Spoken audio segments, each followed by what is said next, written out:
Assalamualaikum warahmatullahi wabarakatuh. Perkenalkan, nama saya Cynthia Mutiarani dari Fakultas FTKI Prodi Sistem Informasi. Di sini saya akan menyelesaikan tugas 2 saya, pengembangan sistem informasi K02. Nah, di sini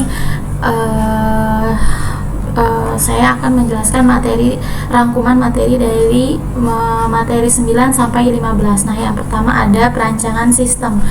Perancangan sistem adalah proses perancangan untuk merancang sistem atau memperbaiki sistem yang telah ada sehingga sistem menjadi lebih baik serta dapat mengerjakan pekerjaan secara efektif dan efisien. Proses rancangan bisa berupa rancangan input, rancangan output, atau rancangan file. Nah, macam-macam model pengembangan perancangan sistem. Yang pertama ada model sequential linear atau waterfall development model. Nah, yang kedua ada model prototype. Model prototype merupakan suatu paradigma baru dalam metode pengembangan perangkat lunak, di mana metode ini tidak hanya sekedar evolusi dalam dunia pengembangan perangkat lunak, tetapi juga merevolusi metode pengembangan perangkat lunak yang lama, yaitu sistem sequential yang biasa dikenal dengan nama SDLC atau Waterfall Development Model. Nah, yang ketiga model Rapid Application Development. Nah, yang keempat ada model Evolutionary Development. Yang kelima ada Framework the Application of System Thinking. Nah, kemudian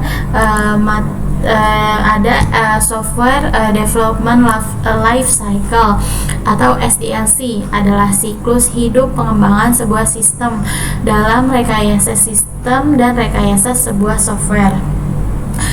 SDLC merupakan suatu proses pengubahan dan pembuatan sistem serta model dan metodologi yang digunakan untuk mengembangkan sistem-sistem tersebut. Nah, langkah penerapan Software Development Life Cycle atau SDLC yang pertama itu identifikasi masalahnya.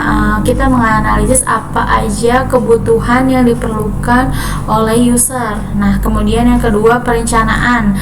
Dalam tahap ini tim engineer akan merencanakan berbagai persyaratan dalam pembuatan software atau hal ini juga termasuk dari aspek biaya dan juga bahan-bahan yang dibutuhkan. Kemudian ada yang ketiga rancangan, dimulai dari mengubah spesifikasi ke dalam desain plan yang disebut dengan desain dokumen spesifikasi. Nah, kemudian yang ke 5 ada pengujian. Dalam tahap pengujian, sudahkah kita mendapat apa yang kita mau, seperti itu. Dan keempat itu yang keenam itu memasarkan produk. Yang ketujuh itu melakukan pemeliharaan atau maintenance atau support, kayak gitu.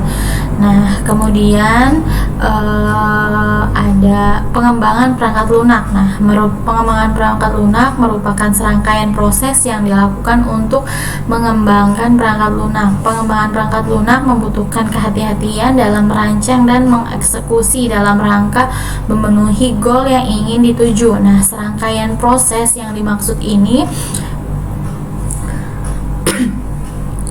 bukan hanya menulis kode program, tapi juga mempersiapkan kebutuhan perangkat lunak. Nah, proses pengembangan perangkat lunak antara lain waterfall, spiral, prototype, agile. Nah, kemudian selanjutnya di sini ada pemeliharaan software.